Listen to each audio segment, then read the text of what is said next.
Alright, we'll switch to this microphone. Not the best microphone to use, but it will at least be serviceable. I still need to work on my analog drawing setup for streaming.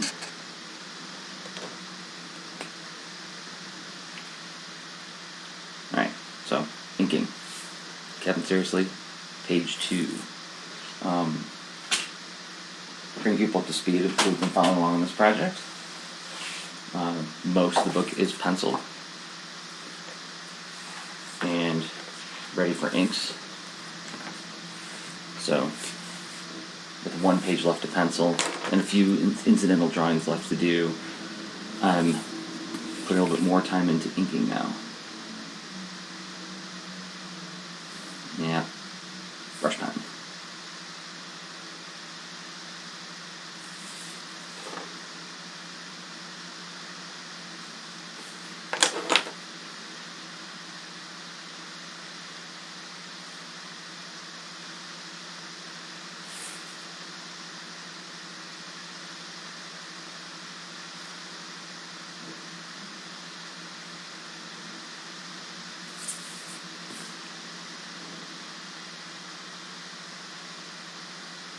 This one I think is too narrow. I'm going to switch to my other one.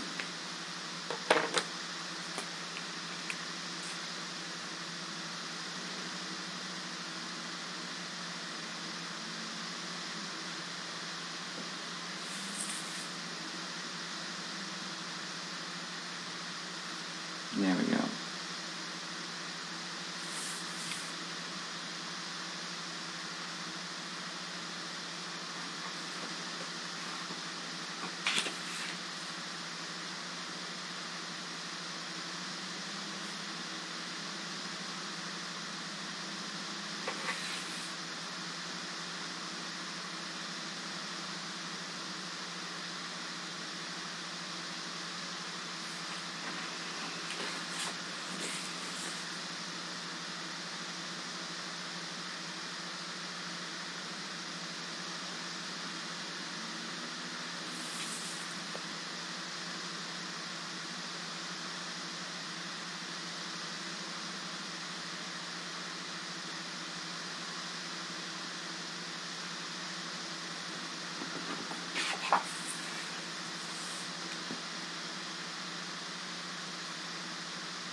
I actually did a warm-up drawing today before I started inking, and I'm glad I did, because this is moving along a lot smoother and with less shake than I think would have been.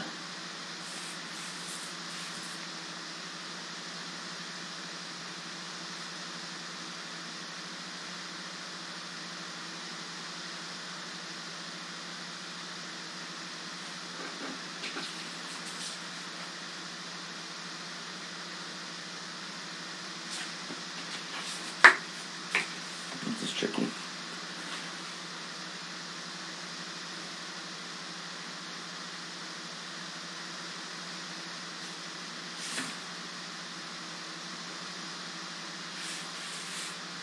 Let me do that hand.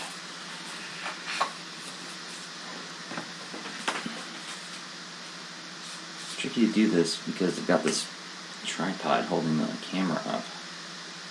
It kind of gets in the way of flipping my page around.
I'm gonna try to fix that mic because it sounds like, looks like there's like a lot of bad sound coming in there. Alright, let's see. Let's go to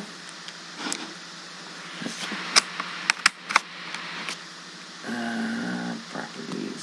Fix my mic.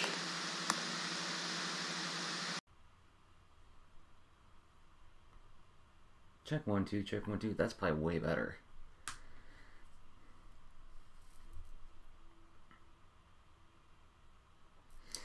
Yeah, my frame rate is really low. Get a ton of dropped frames.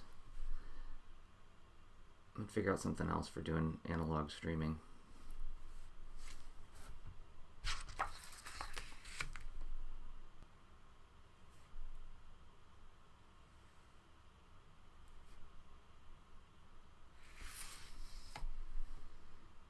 Yeah.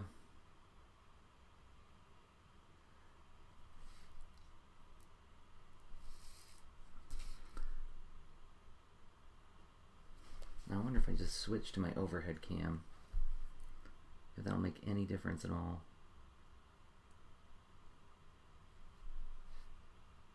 Pull that video off to the side there. Let's see if this helps. Yes, no? A little bit better?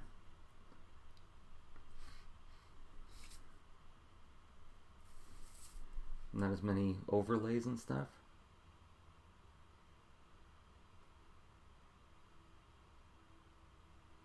Yeah, OBS seems to like this better.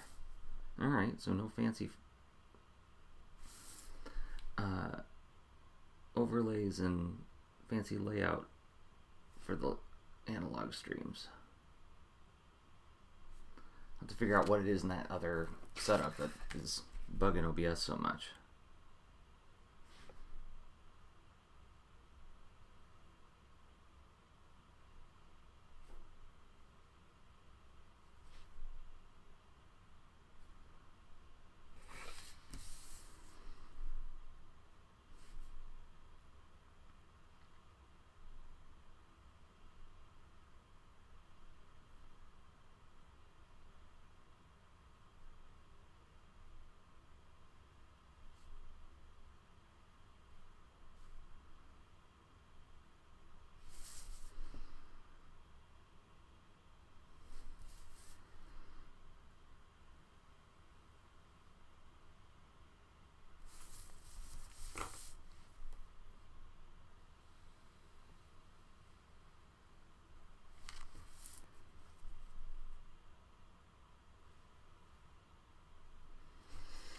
Let's see if I can fix this with white pen.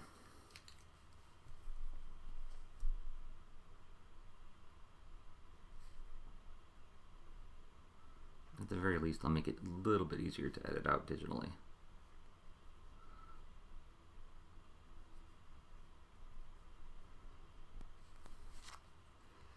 At the very least.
I'm gonna do that line. Do this way.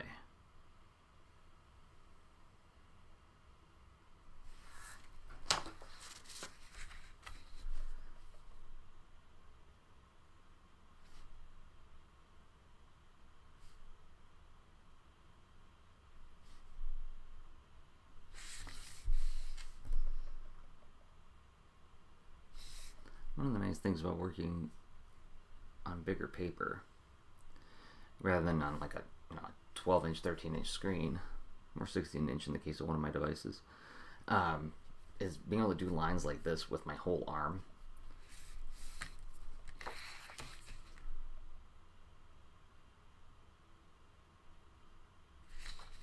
Feels very satisfying to do that kind of line. No, what do I mean? That's a not very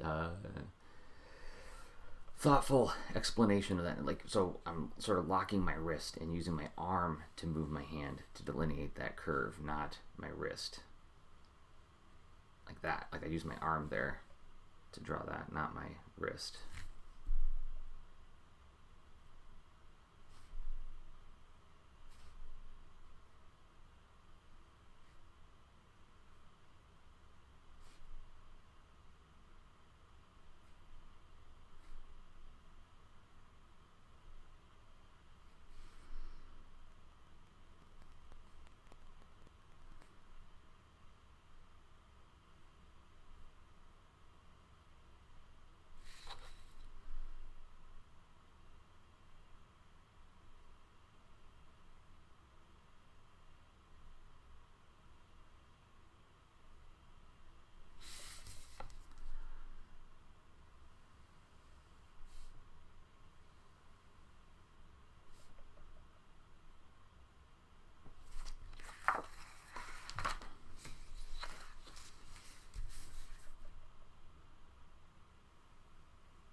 Goodness.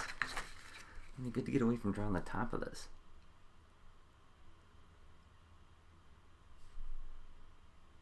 The bottom keeps bumping into my tripod.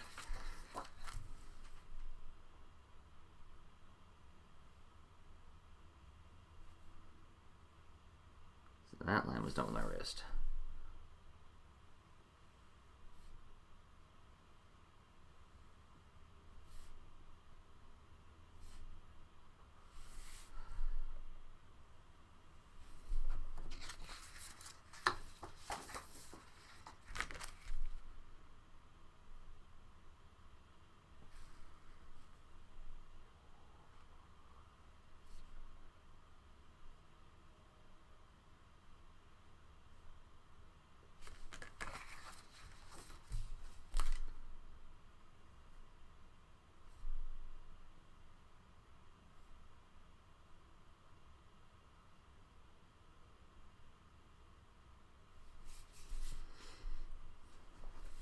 Oh, thanks.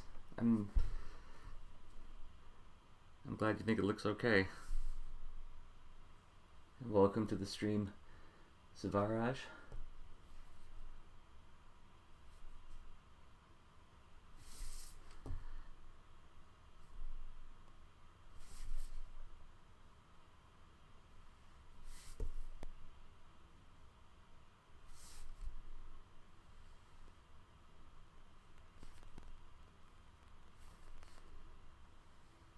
Oops, I totally goofed that line though.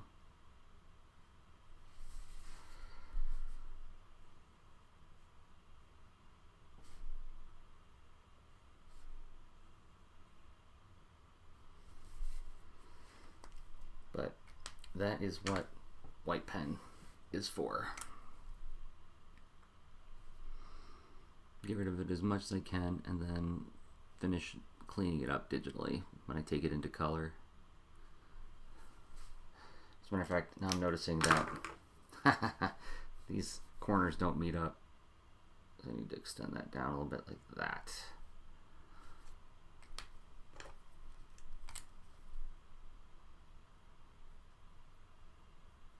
I thought I had my structure all figured out before I went to inks, but I clearly did not.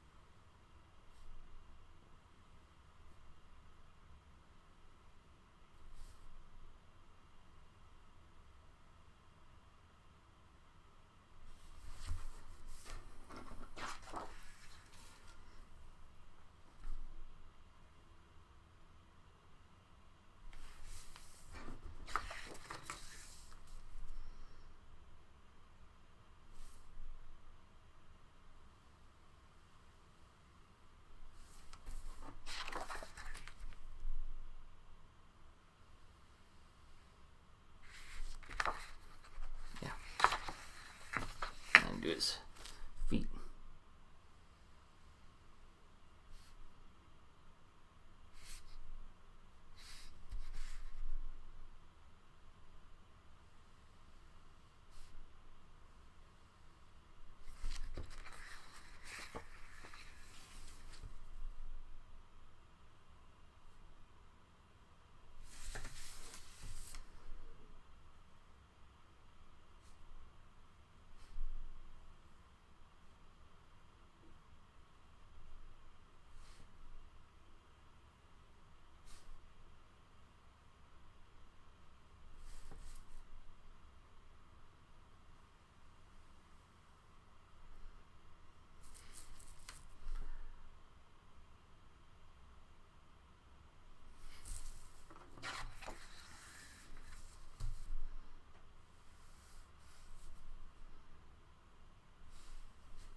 That. What angle do I need the paper to be? Oh, my pen's getting dry.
Almost done with main villain.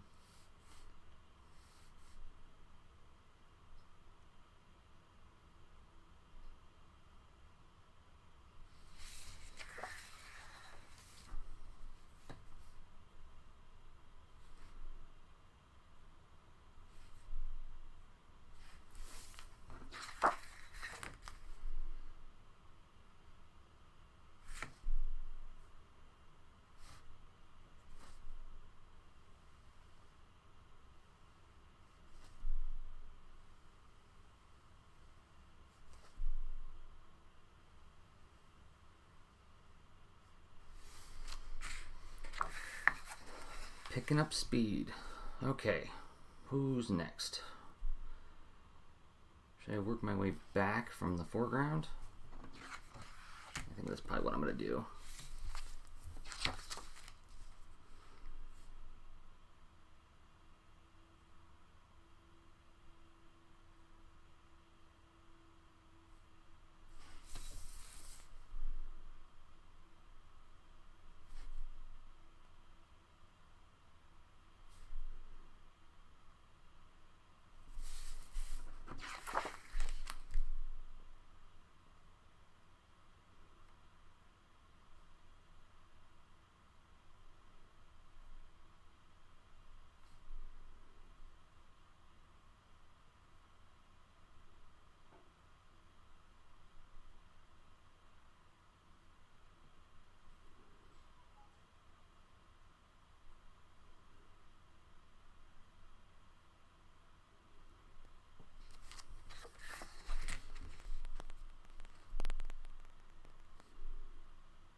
spammer in my... Can I block you? Add to block list. There we go. Every time I start one of these streams, somebody has to pop in with one of those, "Wanna be famous? Click this link." Has anybody ever clicked that link? Somebody must click that link.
Hey Dado, good to see you. And thank you for the thanks. Appreciate it. It's nice to know that I'm not putting junk into the world. I had a lot nicer setup for my stream today, but for some reason my OBS was like really having a hard time with it. Like I was getting a lot of dropped frames and it was looking really, really bad. My computer was struggling. So I switched to this sort of no frills setup. I gotta keep messing with how I have my analog streaming setup done. Still figuring it out, still learning.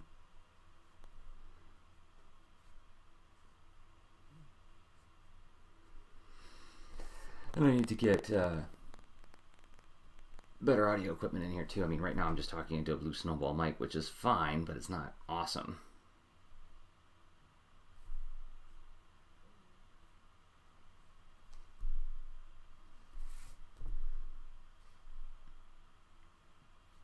As far as sharing stuff goes, right? It's like what Rob and I talk about on the Lena Tarcast, which streams live today at noon Eastern. Everybody, you know, it's like it's in the Pokemon theme song. You teach me, and I'll teach you.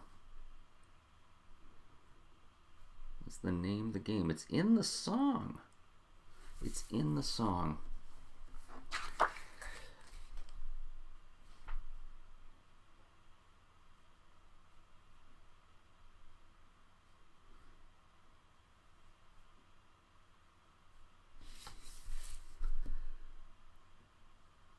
But I'm really glad to hear that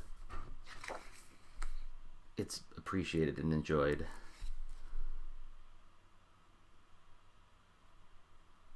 Because you know how it is. You put things in the world and you just hope that, like,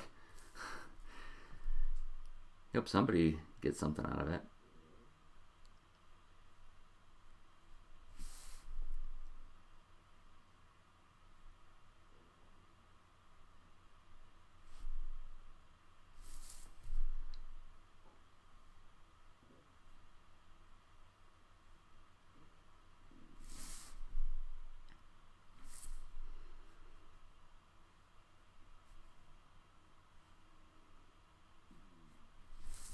Okay, there's 1, 2, 3 villains to go, and I'm done with this page. And this one's going to be the tricky one, and she's the main villain in this story, so I'm going to draw her a lot. She's tricky to draw, but she is also, like, really fun looking.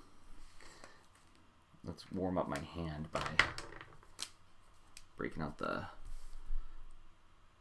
What is this? This is not a micron. What is this? This is a Stadler pigment liner. Basically a micron.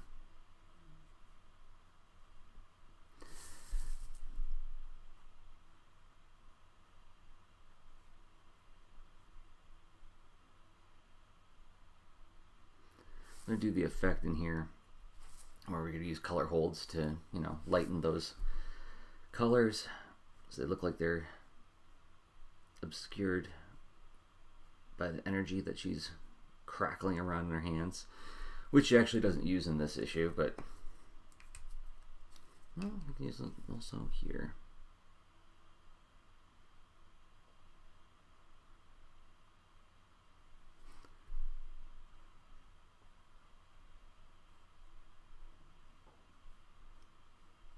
When I was first conceiving of the characters for this project, I was really trying to think like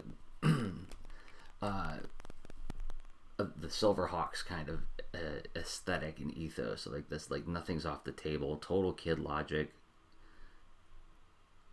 Play around, really go wild with the ideas. Oh, when am I gonna sell prints of that He-Man piece? You mean that one I did like in 2014? That giant drawing of all of them, like the redesigns that I did. I'm not sure I feel comfortable selling prints of it because it's not my intellectual property, right? And I know that there's like kind of a squishy line on there, because they are my redesigns of the characters.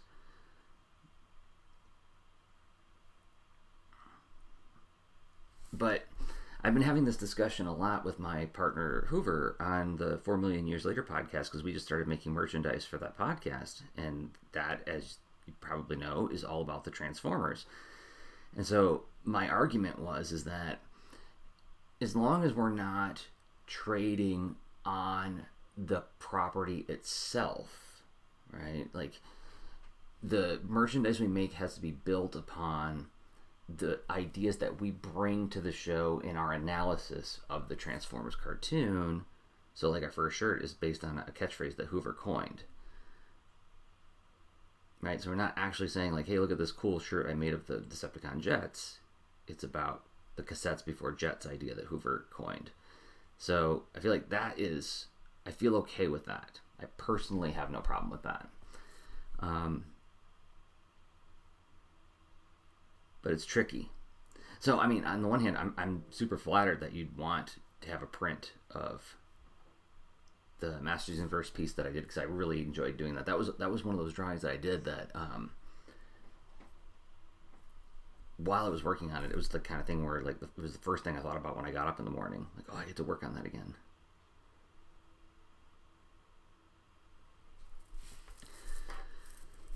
And I did make prints that I took to one festival. I took it to the American Library Association annual conference, I think in 2014. And I gave them away. Because I thought, well, I won't sell them, but I can give away free ones.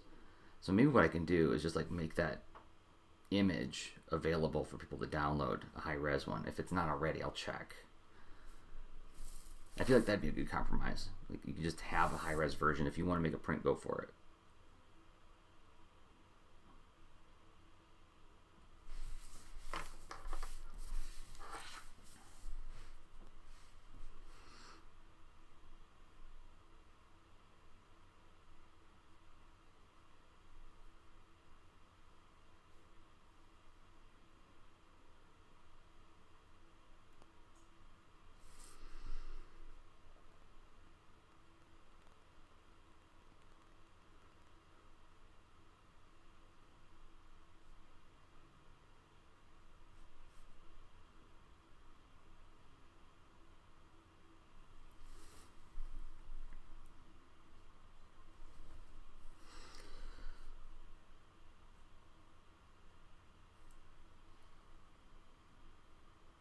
Oh, composition with my characters, that'd be equally valuable. Well, see, that is something where I am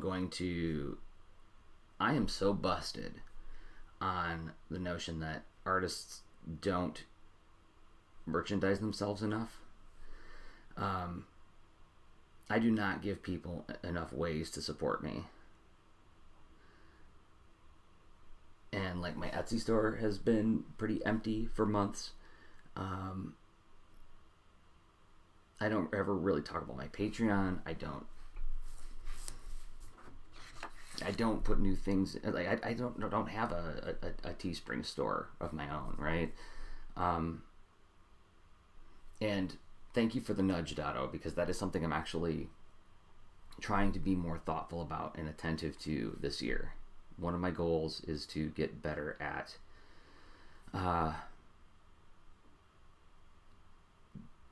providing ways for people to support me, and getting in front of that and letting people know about it more frequently. Like a friend of mine was trying to buy some of my books for some young people in his life, and he said, "Do you have any idea how hard it is to buy your books?" And I was like, "No." And he told me about his buying experience. I'm like, okay, that's a problem. As a matter of fact, this whole idea of me doing like live streams on a regular basis was part of the solution to that problem. It was like, find a way to like let people know about what I do by letting them watch what I do.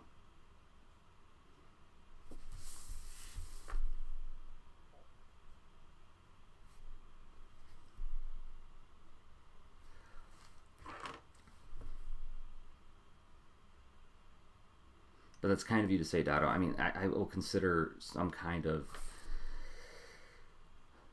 a cool image of a bunch of the characters that I've made all doing something. I love those kinds of images. Like when Eric Larson back in the 90s did this really cool poster for Marvel Comics of like all the Marvel Comics sort of jumping out into just like out of a void. It was just like a white void with a bunch of Marvel characters like sort of floating but like jumping forward.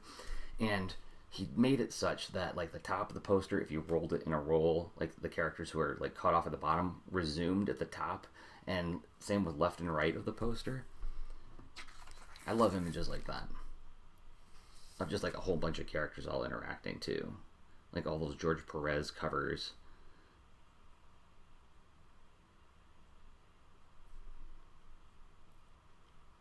I think it pushes like the same buttons as like when we're kids and we're playing with different toys from different toy lines, right? Oh, you ask about that company, that software. Please reach me out when you need to exchange some info. I can give you some direction to reach them.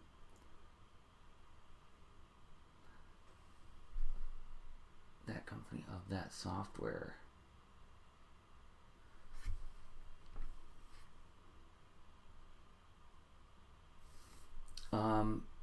Sure. I'm a little unsure of who you're referring to when you say that company of that software. But I'll reach out to you and find out more information on what you're talking about. Or we have a DM open now. Oh, you're talking about Clip Studio. Yeah, that'd be cool. That would be really cool. I did have a conversation with some people at Clip Studio 2 years ago when I was doing a presentation at a festival, and I was doing a presentation on how to use Clip Studio Paint. And so I asked them, I said like, hey, I'm not asking for you to bankroll this, but I said like, could you give me some free licenses to give away at the presentation? So like, I'm selling people on your product. Can you give me something that where I could say like, hey, like the first 15 people who show up will get a free copy of CSP? And they said, well, we can't do that, but if you we'll give you some codes for people to get like an extra long trial. And I was like, okay, that's something. But yeah, I mean, I talk about CSP enough on my streams and on Lean Into Art that I feel like I should open up a dialogue with them about like some kind of sponsorship.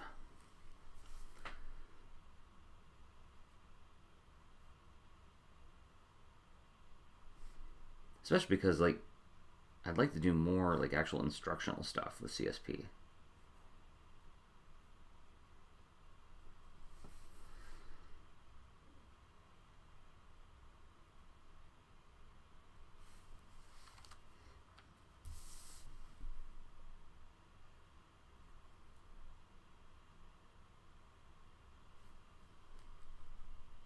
Oh yeah, go ahead. You can DM me on Discord or on yeah, actually I like hanging out on Discord a lot more than I like hanging out on Twitter, so I would prefer if you got a hold of me there.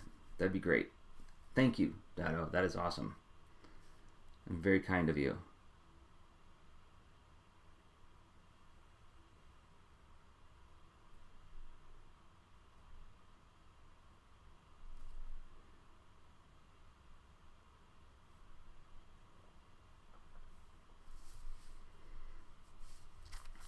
Okay, so this one is not going as bad as I was afraid it would go. So there's our other leg there.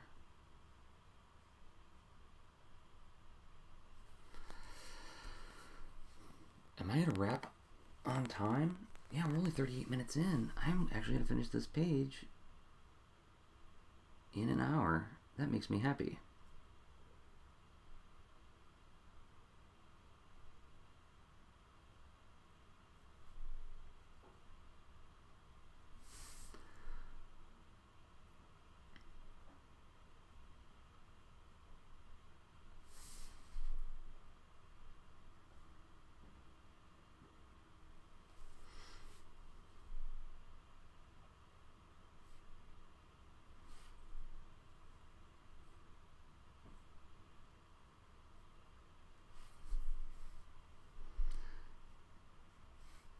We're at that Madeleine here has a cape too. Just gonna ink one in real quick.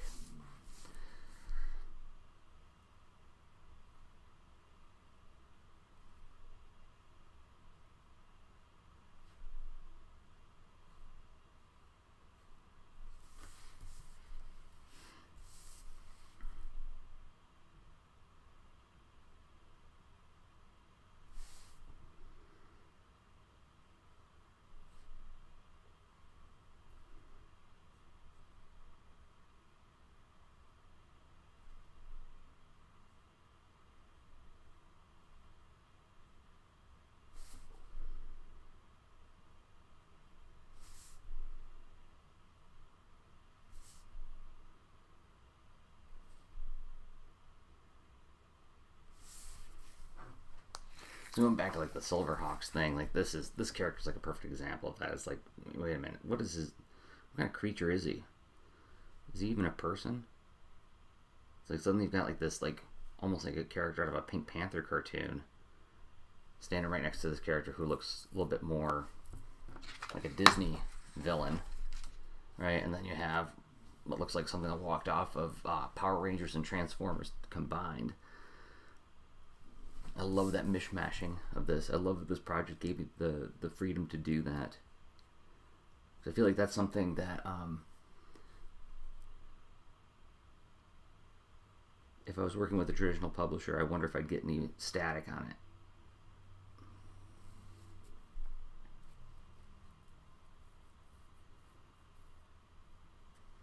it. Oh, thank you very much, Dado. And do not, don't feel like you in any way cross the line by like asking about prints. I think that's I'm flattered by it. I'm flattered whenever anybody wants to see more of my art. And also, I mean, like, feedback is vital.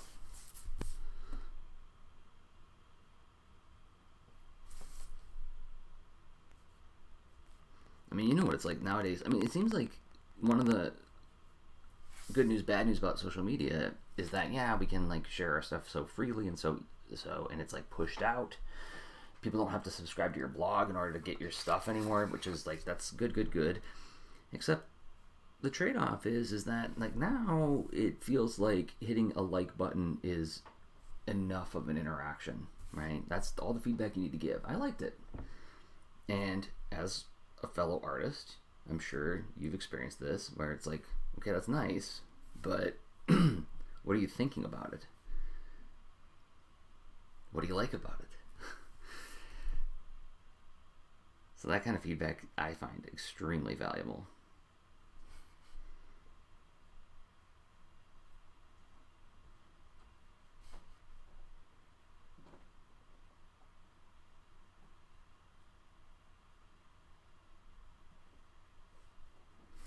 Okay, so again, continuing on this idea of like the Silverhawks thing, so now we get to like this total Jack Kirby monster in the background.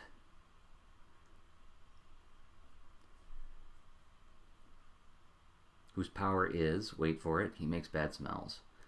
So I was trying to think, what would a second grader find funny or interesting in a villain? His power is he can make terrible stinks. I mean, this is Stinkor from He-Man, right?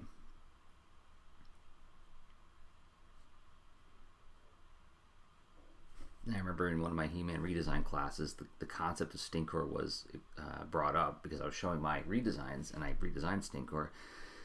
And the kids, not having a lot of familiarity with the show, asked what that meant, and I told them, and they thought that was the wildest thing they ever heard, that there was a toy that intentionally stunk.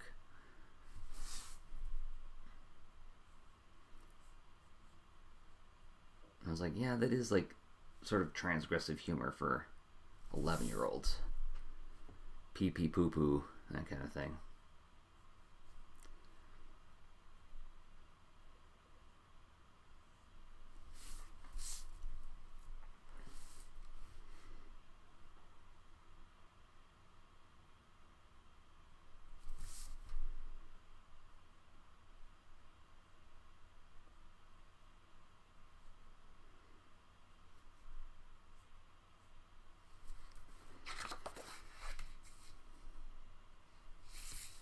The ding dong applesauce have I done there? Okay, well, that's that. That's Big Monster's hand.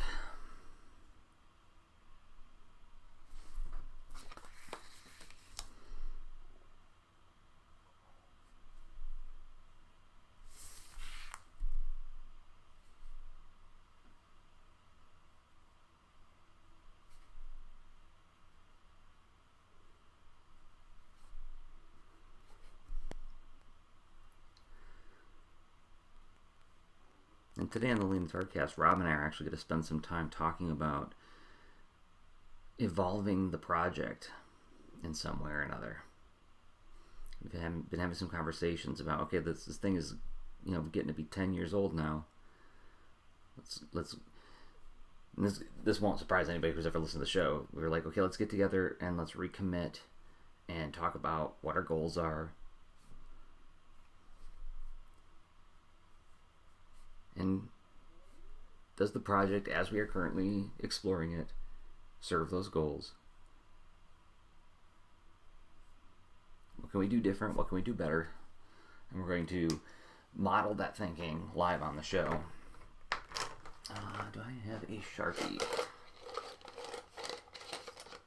And check this out. Episode 1. What is this? Like a Pizza Hut cup? Where did this come from? It's been like my pen cup for 20 years. I think it came from a movie theater. Yeah, there's old young Obi-Wan.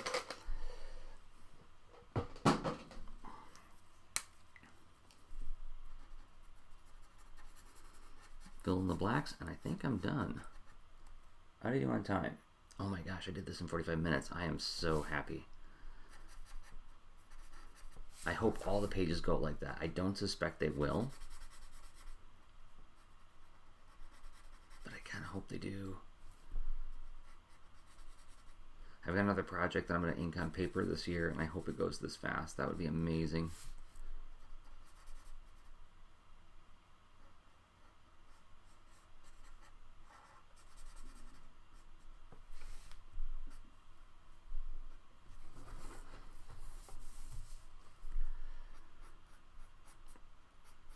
Please don't tell my wife that I'm using Sharpies to color this in,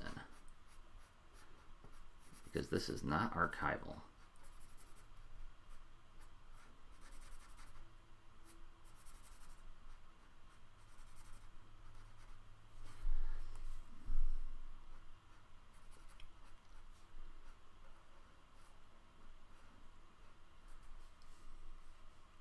Would I take more time digitally? To tell you the truth, yeah, I probably would.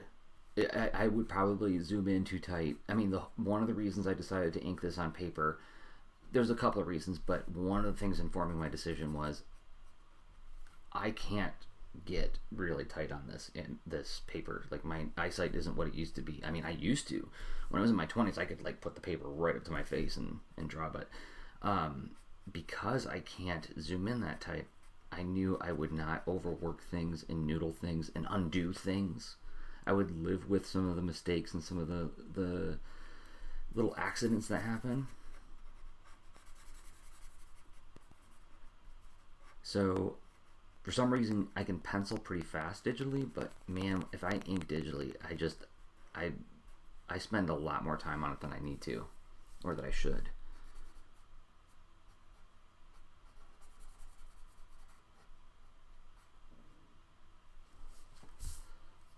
So, pencil in Clip Studio Paint, inked with, color brush pens. So there's one down. Page 2 is inked. I'm gonna do a pass at this thing when I scan it in. I'm gonna digitally clean it up a little bit, like get some of these mistakes fixed. But so I guess if you want to count that as time spent on it, I'm probably gonna spend like at least another 10 minutes on it, just doing that stuff, like cleaning that up, cleaning up some of the stuff down here.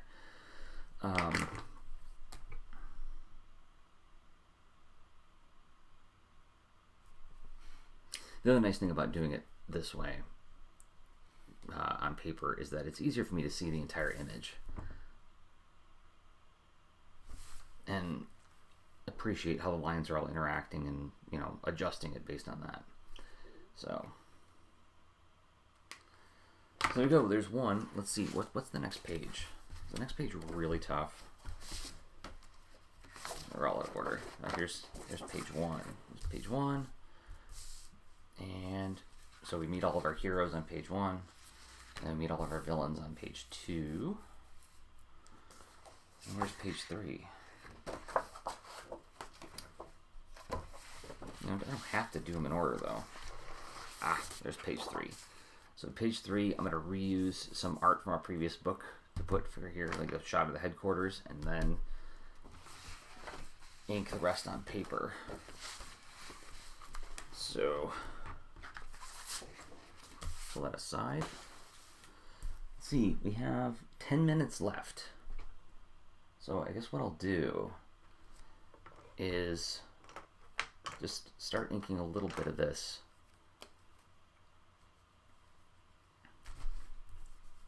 And I'll start by inking the word balloons. So here's another thing that I'm doing with this one that I don't typically do, is I am doing the sound design and all the balloon spotting digitally. I'm leaving the digital lettering, but I'm going to ink all the word balloons by hand. 2 reasons. One, it'll seem more integrated with the art. It'll match all the other lines that you're seeing. But 2 is now I'm covering up stuff that I don't have to draw, so it's also an expedience thing.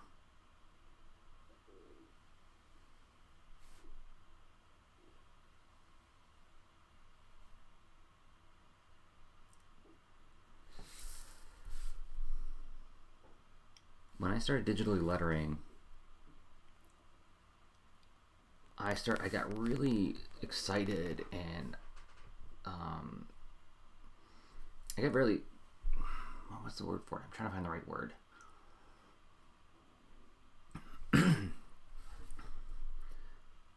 I was enthusiastic about the fact that you can move the balloons as many times as you want. So you can mess with the page forever if you want to. And so I would draw these elaborate backgrounds in books like The Front, and I'd put the balloons on there and I would never move them again. Like, so what was I doing then? What was the point? Well, what if I have to move it? I don't have to redraw anything.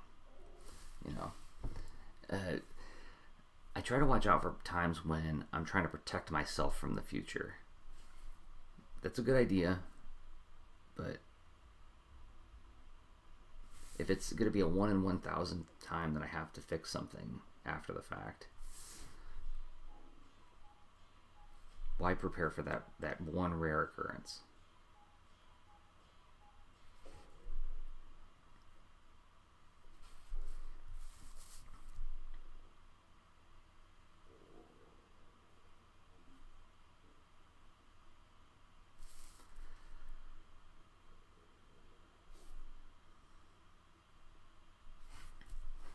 We can see this. Here's our temper tantrum character.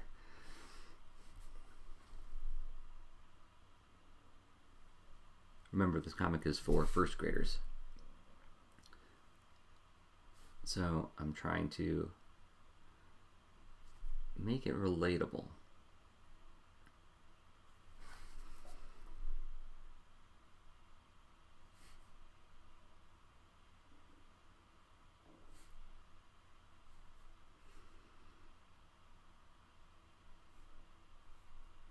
I think I'm going to stay with my digital lettering on that, so I'll just go ahead and, there we go. All right.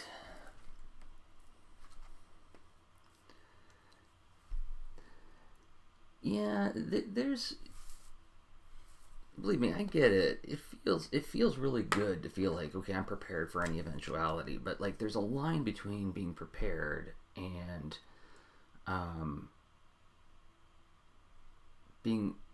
making all of your choices based on the future, right? It's like conversation I get into with friends is like, when are you going to use that Super Mario power up, right? You got to, like in Super Mario World, you got it saved at the top. There's got to be a time when you actually need to use it. If you just hang on to it forever and never use it, then what's the point of having it?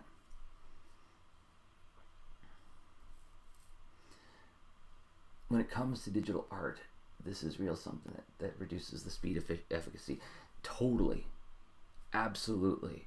And that is something that I'm super busted on that idea. And I'm trying to be a little bit more judicious about like what choices I'm making that improve efficiency and what choices I'm making that actually like make the art better, and which ones make it more like, fun to do too. That's a thing.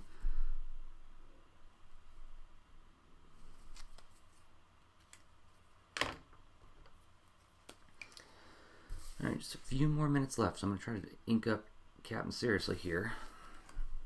And wet up my brush just a touch. It looks like it's getting a little dry.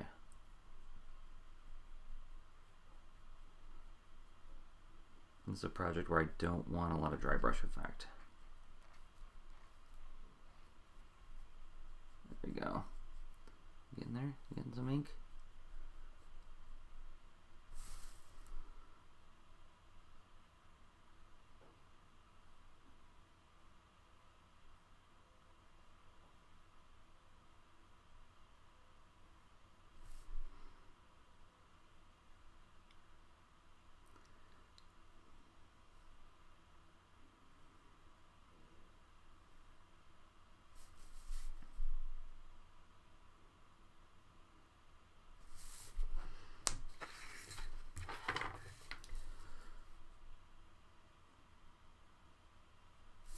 If you think about, especially apps like Clip Studio Paint, where there are so many tools in there designed to make the work go faster, it's like the tool's almost begging you to not noodle.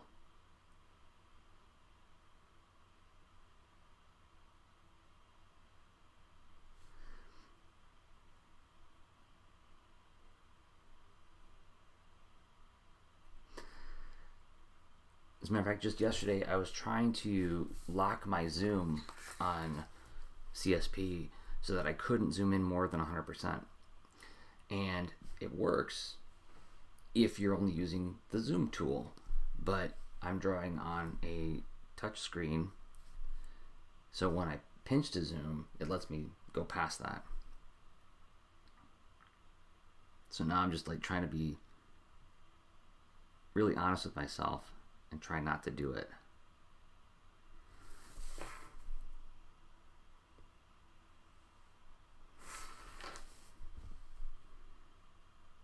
Let me go in there with the micron.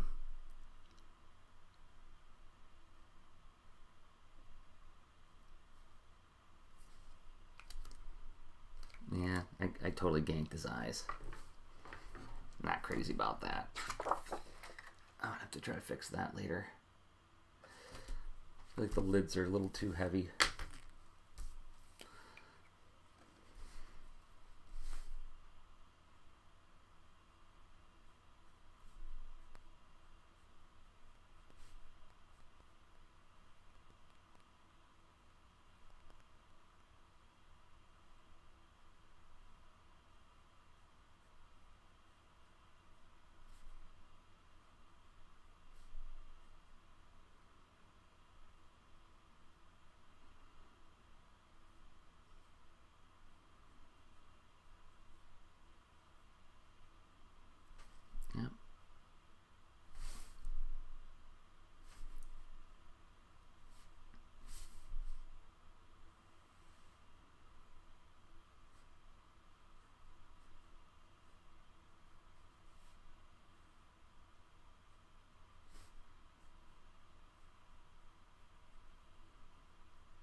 So here's what I'll do for my goal today. I'm going to get this Captain Seriously character inked, and then I'm going to call it good.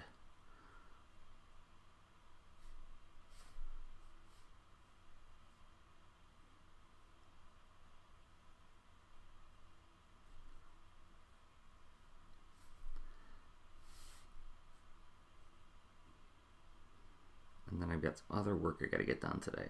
Well, one of which is the Leaning to Art cast. In like an hour from now.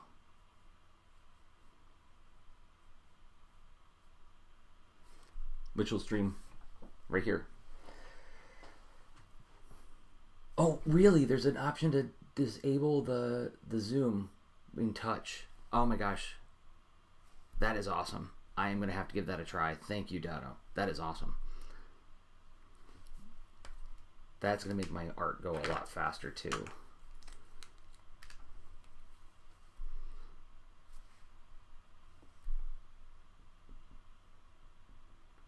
Come on, ink pen. Or white pen. White out pen, whatever you call it. There we are. Okay. Page and Change inked today. So I'm going to wrap up the stream. Thanks for hanging out with me today. And I'll be back doing this again on Monday. So just a few days. And I'm going to be doing some more Clip Studio Paint drawing, I think. So we'll be doing these twice a week, Mondays and Thursdays. So thanks again for hanging out with me. And until next time, everybody, I've been Jerzy Drozd, jdrozd.com, Jerzy Drozd on Instagram. Okay, bye.